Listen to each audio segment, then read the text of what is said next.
Welcome to Kahoma Community College's Center for Excellence in Teaching and Learning podcast.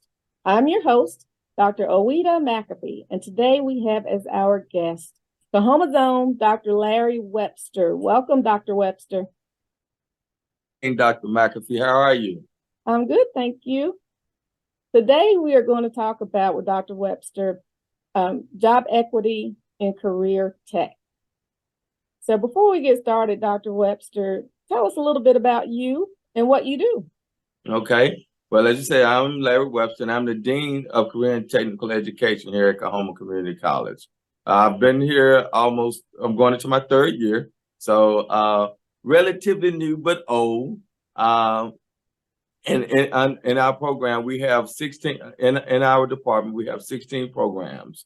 They range from cosmetology to barbering, commercial truck driving, automotive, collision repair, welding, HVAC, culinary, business office technology. So we have brick masonry, carpentry. So we have a range of programs here at Kahoma Community College, and possibly starting some new ones in the future. So we'll see where that goes. But depending on what your flavor is and what you want to develop your skills in, we have opportunities here for individuals. As far as myself, I've been in education 20 years. I worked at Delta State for 10 years. After that, I worked at Holmes for another 10 years as an instructor in sociology, as well as the director of career and technical education there. So in career and technical education, I've been working in this area for about 13 years almost now. So as you can see, it's been a minute. I'm originally from Greenville, Mississippi, and educationally, I earned a bachelor's from Mississippi Valley State University. They're a great institution. And then master's from Delta State University, 2 masters from Delta State, and a doctorate from USM. Excellent. We're so happy you're here at Kahoma. So let's jump right in. Let's talk about equity in career tech.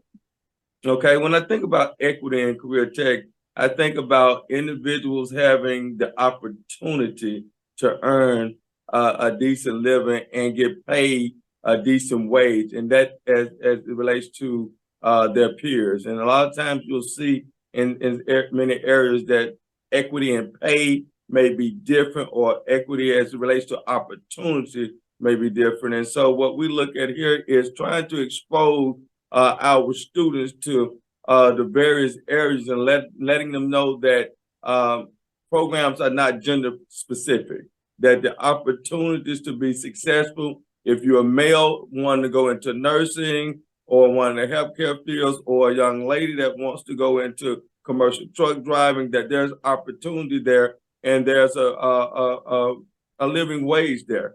And when you think about it, especially on the career and technical education side, women, when it comes to welding, when it comes to truck driving, when it comes to brick masonry and carpentry and things of that nature, they actually have a higher earning potential than many men, and a lot of people don't know that, and that's because they bring a different skill set to that arena. When we think about women, not to sound chauvinistic or anything, but when we think about women, they tend to have more of an eye for detail. They look at some of the smaller things in there that industry members, especially in welding and carpentry, they look for, because when they can cut back on the uses of material or cut back in time and things of that nature, then that means they actually make more money from that standpoint. So when we're out, we're letting individuals know that, you know, if you want to go into automotive, if you want to go into commercial truck driving, that it's a wonderful field for you, even though individuals in the field may not look necessarily like you. Don't let that be a deterrent from that standpoint. We actually have women starting their own trucking company at this point. I have a young lady that's an instructor here who has her own trucking company, and she's teaching commercial truck driving for us, trying to show young ladies that there are other young ladies. I was in a meeting yesterday, and a young lady that went through the truck driving program came, and she's on the advisory board, and she was talking about the opportunities that truck driving had afforded her being a prior military, but her mom, I mean, not her mom, her father was a truck driver, her husband was a truck driver, and she wanted to get into truck driving, and now she's in it and has her own business, and she loves it. So when I'm saying when I'm looking at equity and we're talking about opportunity, I think that's the most important thing: having the opportunity and knowing that there's an even playing field, and that once you have that opportunity, that the doors are open for you to become and do whatever it is you want to do in those particular arenas. Speaking of opportunities, you mentioned an entire list of programs that you have here on campus at Coahoma. Would you go through that list again, please? Okay, yes, ma'am. So we have 16 programs, and we have 54 certificate or degree options within those particular programs. Each one of the programs have what we call stackable credentials. And that means, we have multiple exit points. So after 15 hours, you earn what we call a college certificate. And that's what we do is that boy, hopefully that you'll continue on and that you will persist. And then after 30 hours, you earn your technical certificate. And those 30 hours are really built around what industry says. If an individual comes to us with this particular skill set, that will give them a notch up from a hiring standpoint. And then the 45-hour exit point, which is the advanced technical certificate, and then the AAS. And so the programs that actually have those particular exit points are our culinary arts program, culinary arts, industrial maintenance, electrical, welding, collision repair, automotive repair, brick masonry, HVAC, business office technology, and under business office technology, we have 3 programs. We have accounting, we have administrative office, and then we have healthcare data. And then we have early childhood education. So those are our programs. I'm trying to make sure commercial truck driving. Didn't want to leave that one off, and that's what I've been talking about.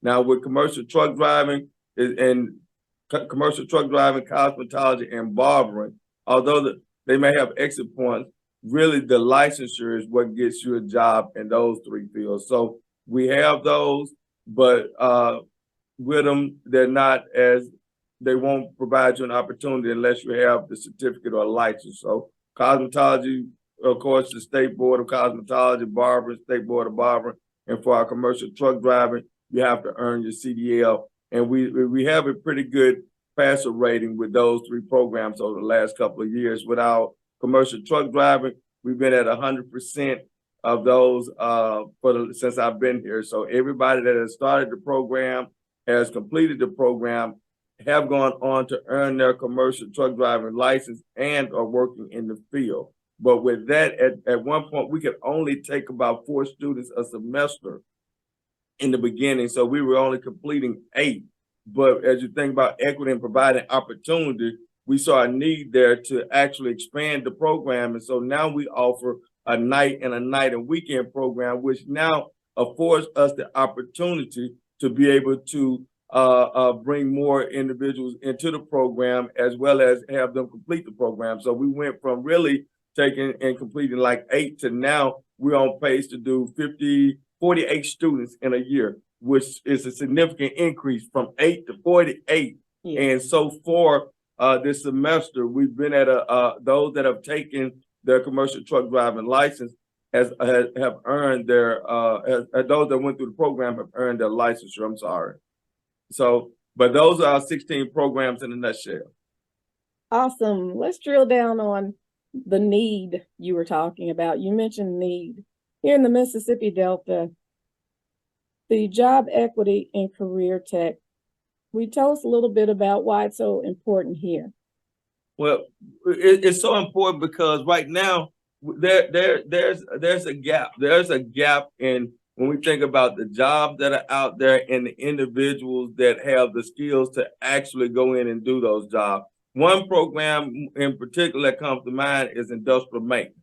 Industrial maintenance, there's a great need for industrial maintenance. We had a gentleman come from Seattle, Washington with Boeing just to look at and talk to our students about opportunities there. We have another gentleman coming in, one of our local companies, to look at and speak to our industrial maintenance and electrical, because those two programs kind of go hand in hand. And as well as a gentleman from Baxter that's specifically looking for industrial maintenance. So there's a great need, but there's a low enrollment in those programs in electrical and industrial maintenance right now. And I think, part of what we need to do is get the word out and be able to, and when I say get the word out, it's not as if it's not out there, but getting it out to the right people, especially when we're talking about recruiting high school students to go into fields that are rewarding, letting them know that, you can walk out with an AAS degree and earn $60,000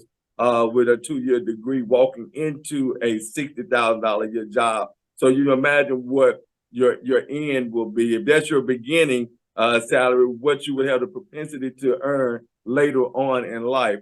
So is having them become more informed, and also creating an atmosphere that's conducive for their learning style now, because we are dealing with a new generation, and that generation is used to having things, doing things that are fun, working on the technology and things of that nature. So what we're trying to do is make it more appeasing to them. And I think if we can make it more appeasing, make it more gender neutral, in a sense, making it more fun, in a sense, making it more culturally neutral from a standpoint, then we will begin to attract students with very diverse background, but yet have the skill set to develop, yet have the ability to develop the skill set that will allow us to help close the skills gap that exists in the Mississippi Delta. Awesome. Dr. Webster, what does a career tech student look like? That's a loaded question. Look like as in what? In preparing our listeners to come to get a career in career tech and to take advantage of these opportunities, what do they need to do? Okay. All they need, really, be willing to learn, be willing to show up, and at the end of the day, be here, be present, and that's what employers look for. And so, if you can't show up for the classes that are required for you to develop the skills, then what did they say about you going to work and us recommending you for a position? Because one of the things that the instructors on the CTE side of the house are required to do is help their students find jobs once they complete the program. And so, but in helping them find jobs, that also means that you have to understand that every day is an interview for you when you're in the shop. Every day is an interview for you when you're in the classroom. Understanding that just because you have a certificate doesn't mean that I'm automatically going to recommend you because you did what? The bare minimum. Because when you go out, you represent this institution, you represent the program that you came from, you represent that instructor who's putting his name or her name on the line, saying that you have the skills to be successful and that you're going to be a great employee. So for me, when we talk about what does a CTE student look like, it looks like the everyday person that walks around, whether you see them in a tie or you see them in jeans and a t-shirt, that they could possibly be working in a career and technical education field. Or in scrubs, because nursing, EMT, and all those are also considered career tech fields, although we talk about them from a health science standpoint. So that's important, I believe. And so, and bringing that back to where we talk about equity and equity gap, if we're going to close the equity gap that exists within the companies in the Mississippi Delta, whether it be an equity gap based on with race, whether it be finances, whether it be gender, if we're going to close that equity gap, we have to prepare our students, and we have to make sure that the learning that takes place in this institution is culturally diverse. Excellent. We are talking with Dr. Larry Webster about equity in career tech. What are your final thoughts for us, Dr. Webster? Well, and my final thoughts would be that, you know, for those that may be listening or may view this podcast, understand that career and technical education program should be something that you and your student, you and your child, or your friends, or whomever you're talking to, it should be a part of what you're looking at when you're talking about careers and when you're looking for a career. I understand that saying that, hey, we're going to be a doctor, that we're going to be a lawyer, or my child is going to cure cancer. Hey, that's all fine and dandy. But at the end of the day, we also need to know that not every child is going to be that. Although that may be our dream for them, we need to expose them to other opportunities that exist.